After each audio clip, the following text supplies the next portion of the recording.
You're listening to the Cyberwire Network, powered by N2K.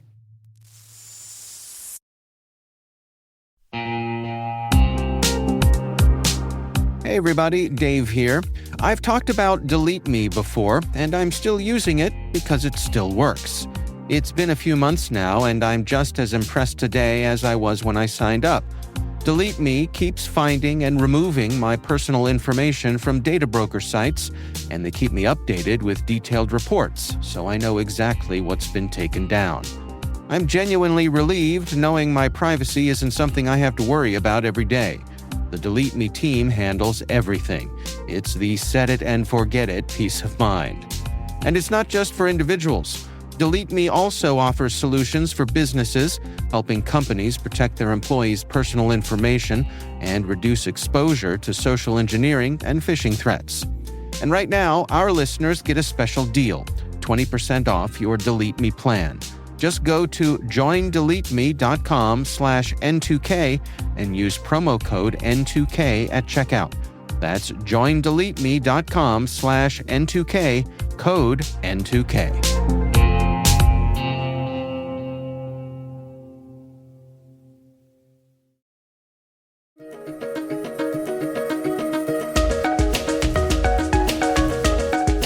Hello, everyone, and welcome to the CyberWire's Research Saturday. I'm Dave Bittner, and this is our weekly conversation with researchers and analysts tracking down the threats and vulnerabilities, solving some of the hard problems, and protecting ourselves in a rapidly evolving cyberspace. Thanks for joining us.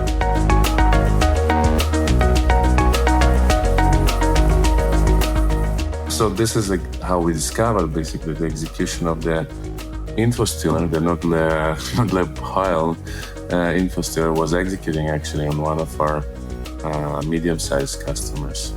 And then we are starting to basically investigate and look back, which actually brought to the discovery of a full chain of AI frameworks compromises, which I'm sure we will be discussing right now. That's Michael Gorlick, Chief Technology Officer at Morphosec. The research we're discussing today is titled New Nudelophile Stealer Distributes Via Fake AI Video Generation Platforms.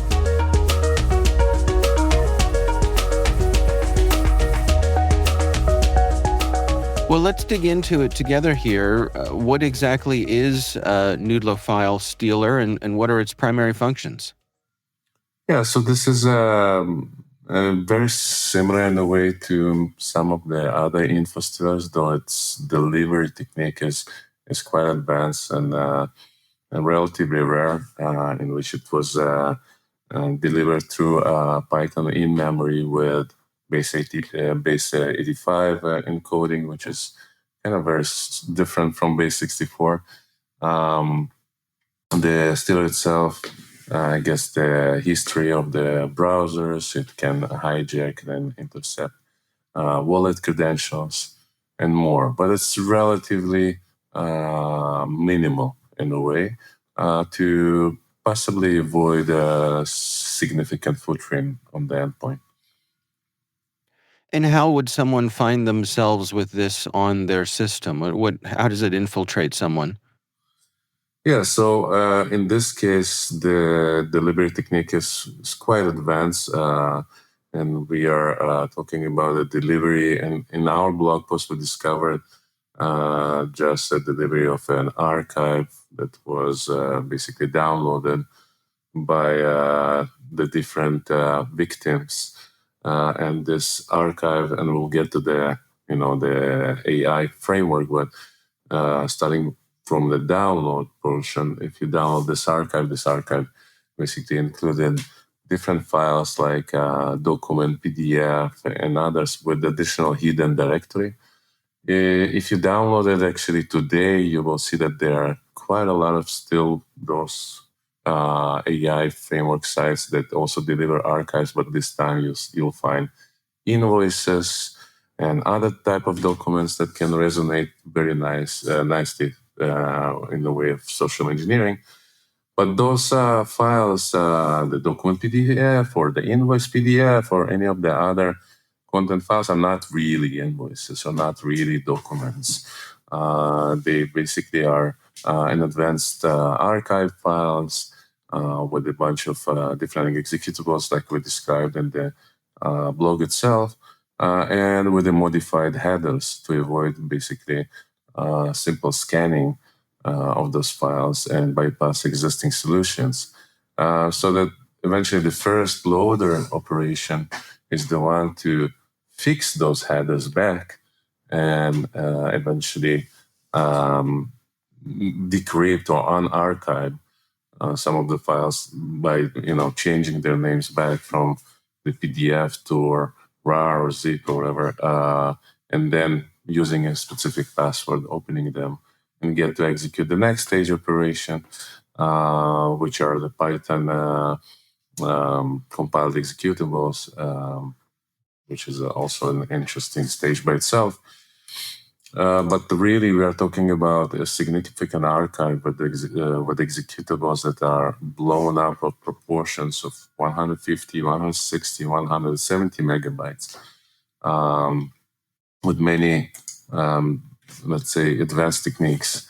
Until you get to those archives, you still have a couple of very advanced techniques that will execute, for example, .NET code within a native executable, etc. It's quite advanced techniques to bypass simple interpretation, scanning, interpreted PowerShell, and interpreted .NET, commands scanning. So my understanding is that these folks are using fake AI video generation platforms to be a vector for the malware? Yes, exactly. At least we intercepted.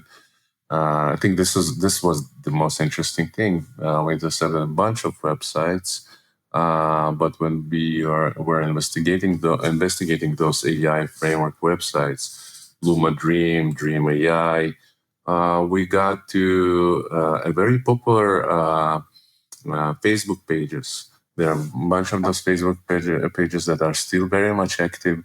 They are websites with high reputation, delivering this malware, and all of them using a very similar template. And if you look at the websites, on the different websites, you'll see that their followers, their amount of followers is even higher than the original one, the original framework. So take, for example, a legitimate framework called Luma Labs, AI video generator framework. You see that the amount of followers there, it's about 2.7 thousand of followers. And you have all kind of different screenshots there. In a way, this platform is intended for you to upload your images and then see this platform generating video. Many of you probably saw those kind of advertisement of inputting or basically uploading your kid image, and you, as a result, you have an output of a video that shows how the kid becomes older, and all those very interesting advertisements. So you have the same advertisement there, and I have non-real malicious platforms here with 3-point-something thousand followers, with 1.8 thousand followers, totally legit, with Facebook marked blue mark validated, fully pushing those malicious platforms.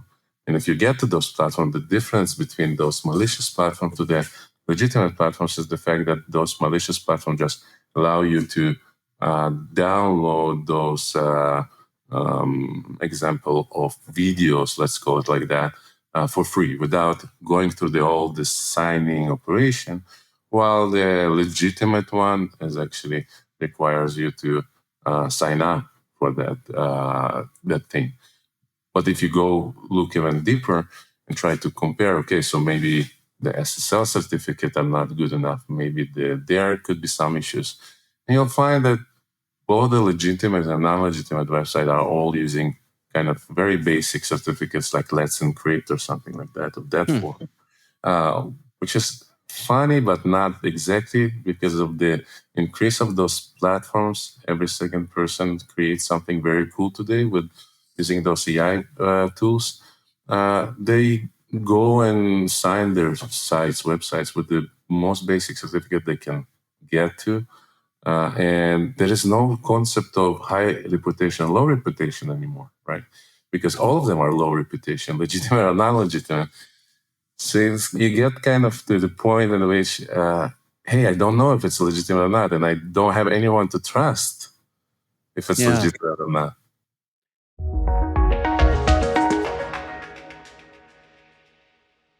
We'll be right back. And now a word from our sponsor, SpyCloud. Identity is the new battleground, and attackers are exploiting stolen identities to infiltrate your organization. Traditional defenses can't keep up. SpyCloud's holistic identity threat protection helps security teams uncover and automatically remediate hidden exposures across your users, from breaches, malware, and phishing to neutralize identity-based threats like account takeover, fraud, and ransomware. Don't let invisible threats compromise your business. Get your free corporate darknet exposure report at spycloud.com/cyberwire and see what attackers already know. That's spycloud.com/cyberwire. What does every USAA member have in common? Family. We're one big family who supports the military community and their eligible families. And if you, your parent, or spouse served, you could join our family and save big on auto insurance. Visit USAA.com/join today to check your eligibility. Membership eligibility and product restrictions apply and are subject to change. USAA means United Services Automobile Association and its affiliates, San Antonio, Texas.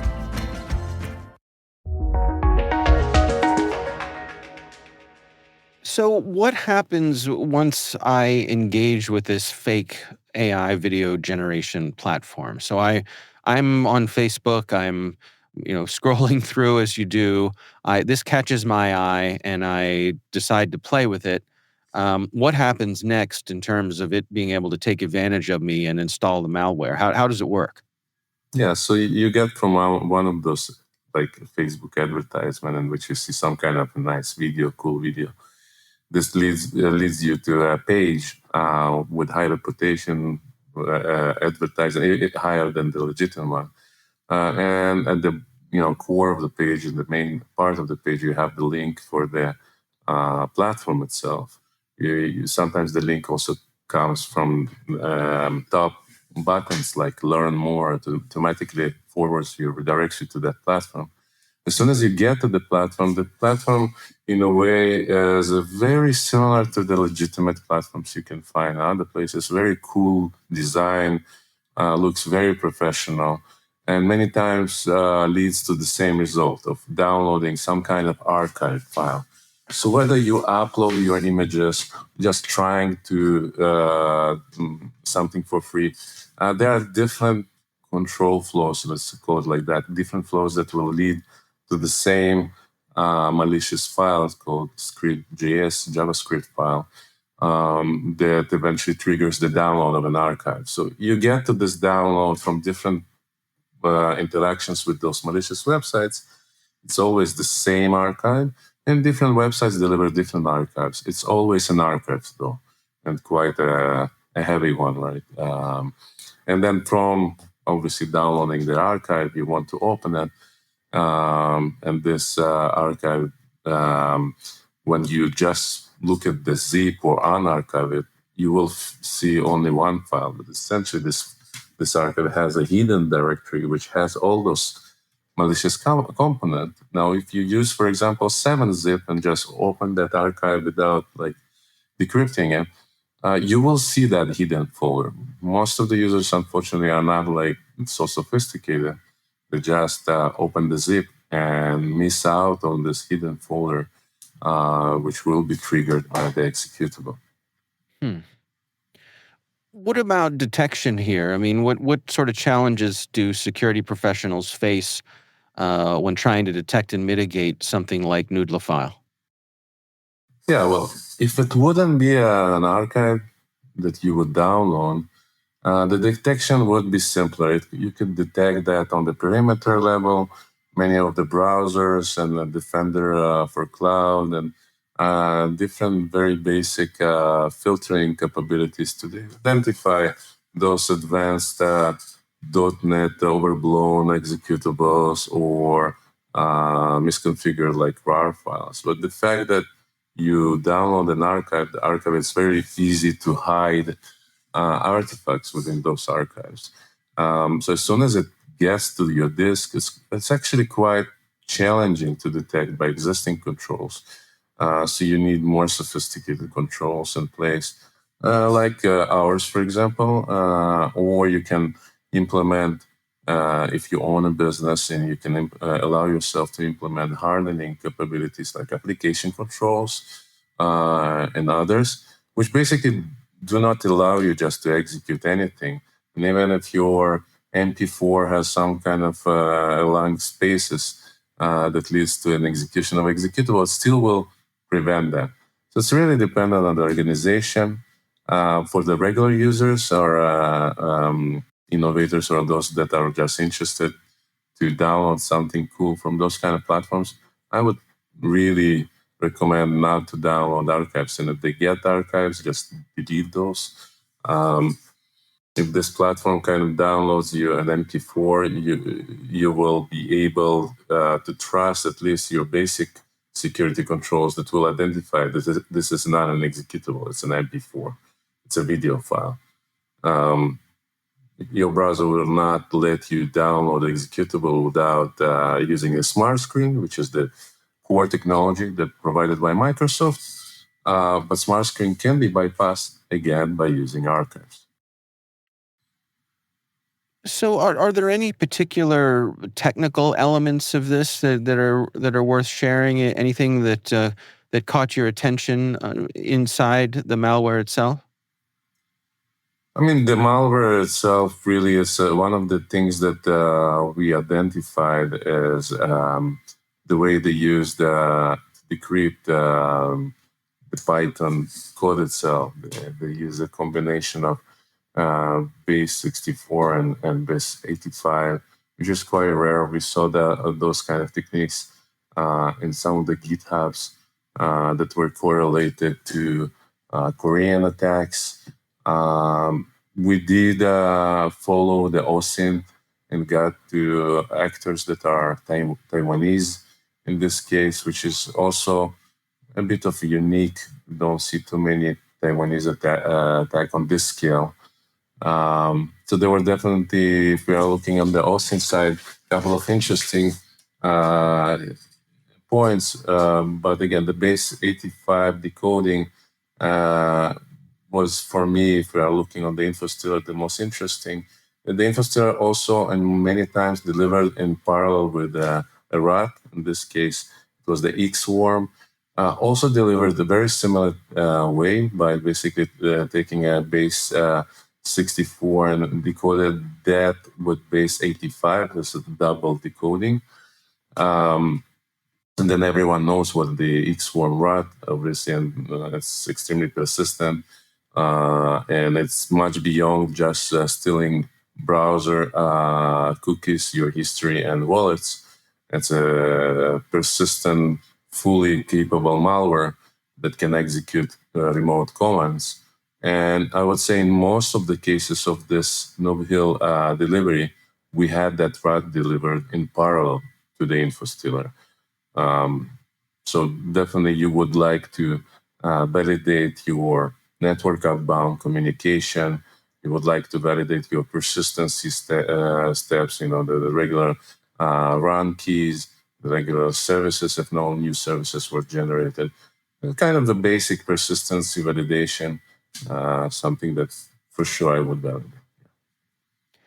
What do you hope that people take away from this research that you've published? What are the take-homes for you?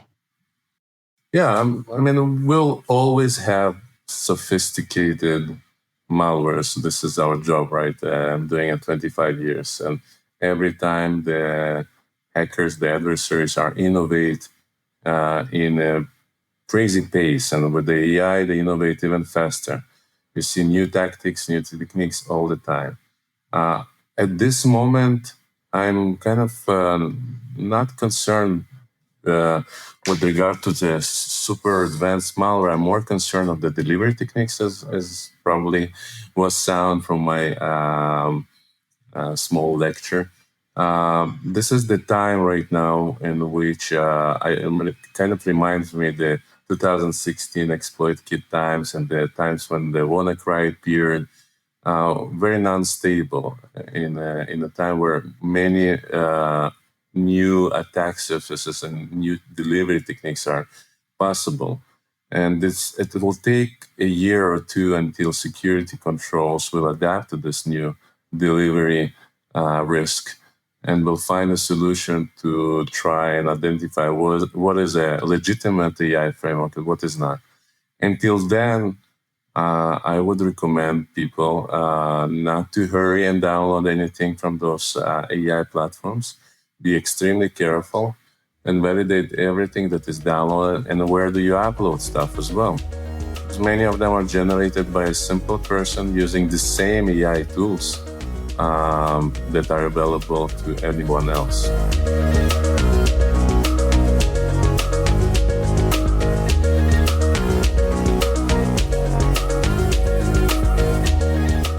Our thanks to Michael Gorlick from Morphosec for joining us.